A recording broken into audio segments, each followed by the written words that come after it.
அப்பா எப்படிதான் அந்த தெரியலப்பா. எத்தனை ஐட்டம், பூ பொட்டு மூக்குத்தி வளையல் தோடு கொலுசு. இந்த வீட்டுல நிம்மதியா ஒரு வீடு இருக்க முடியுதா? கொலுசு கொலுசு காலு கொலுசு. உள்ள யாரு? பொம்பளை குளிக்கிற இடத்துல எடுவட்ட மேல வளர்க்க மாட்டேன். வடிவுதானே? ஆமா. என்ன உள்ள இருந்து புகையா வருது? அது அடிவ ஒரு எரியற கட்டல போறவன அதே அங்க வந்து கேக்குறேன். வடிவுக்கு எப்பவுமே தமாஸ் தான். சரி சரி சீக்கிரம் குளிச்சிட்டு வா, சந்தைக்கு போய் உனக்காக ஒரு பிரைஸ் வாங்கி வந்துக்கிறேன்.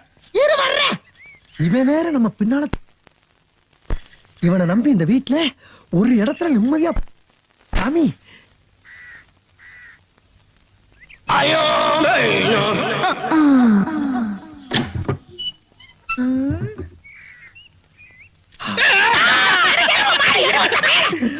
பொம்பளை தனியா இருக்கும்போது